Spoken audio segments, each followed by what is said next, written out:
I'm Thomas Allen with North American Fisherman, and we've been talking about technique-specific rods. There's a lot of options out there, and if you don't like to have the front of your boat cluttered with 25 different rods to fit every technique, we're going to show you a couple rods that are technique-specific but can be used for alternative presentations. This is a combo by Wright McGill. These are the Skeet Reese edition rods, and this particular one is the Deep Plus crank. This is designed for a big, large build crankbait that's going to dive to 16 feet or more. And it's ideal for getting these things through deep cover, deep water, and of course the water displacement that this bill creates, it's a difficult retrieve. So it's ideal to have the kind of rod with the right kind of reel. This happens to be a 7-to-1 gear ratio that's going to pick up a lot of line when need be. Typically, this is a slack type reel, but when you're dragging big baits through a lot of water, you want to have that extra pull. For the most part, I'm going to have a big crankbait tied onto this setup. Looking at a DT16, DT20, a fat-free shad, something like that.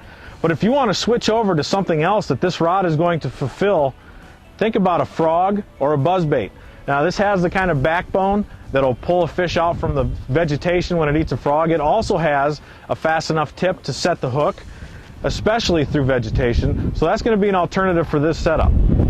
With a technique-specific rod like this Wright McGill, it offers a lot of opportunity for a lot of different kinds of crankbaits, a lot of different kinds of buzzbaits and frogs, but a lot of it doesn't make much difference if you don't have the right line on here.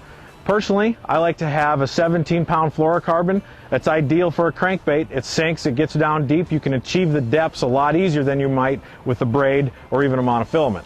I also find with the fast tip, the action and the backbone that this rod has, a little bit of give in that line is going to allow you to make a better, more solid hook set than you would otherwise if you're using a braid, which might actually result in you pulling the bait away from the fish as it strikes. So if you're in a situation where you're fishing big water, you need a deep diving crankbait, or you might switch over to a frog or a topwater towards the end of the evening, consider the Wright McGill Skeet Reese edition rods. This one in particular is a Deep Plus crank. It's good for a lot of different presentations that will get you covered and not clutter the front of your boat. For you crankbait fanatics, here's another great rod from Wright McGill.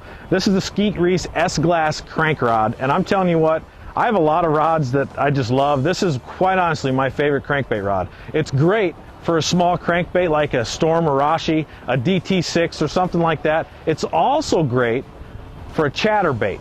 Now, chatterbait and crankbaits are two totally different presentations, but the way the fish eat them are the same, and you need that delayed hook set when you swing on that fish. When a fish eats a crankbait, it turns, you feel the fish, you swing. Because it's got such a soft tip, you're able to make a good hook set and you're not as likely to lose that fish. Now, I've found that this rod series is also good for a medium-sized swim bait. This is something that weighs a little under an ounce. It's about 5 inches long, and it's ideal for when a big fish, they're too turned off or too negative to eat a crankbait, they want something a little more subtle, they're going to eat a swim bait. The same situation here, you need a good hook set, but you need to be able to feel the structure you're going around, and having that soft tip also delays the hook set so you're not jerking this away from the fish's mouth. So in regards to technique-specific rods, a crankbait rod especially is one of your most important combos you can have in your boat. It's got a soft tip, it bends over a lot, you feel like you don't have the leverage you need to hoist a fish out of the cover, which may be partially the case, but it's important to be able to feel the structure your crankbait or your swim bait is coming in contact with. That way you're able to float a crankbait up and over a stump, through a series of riprap or big boulders.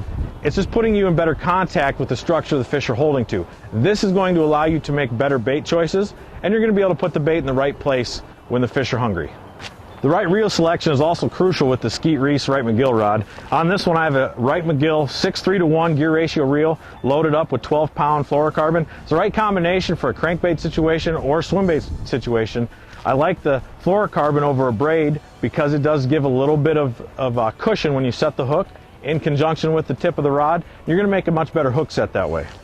So in the technique-specific rod and reel world, it's a good idea to have a couple crankbait rods. You get the right kind, you get a couple of them, and you're going to be able to manage to throw several different presentations on the same rod and reel combo.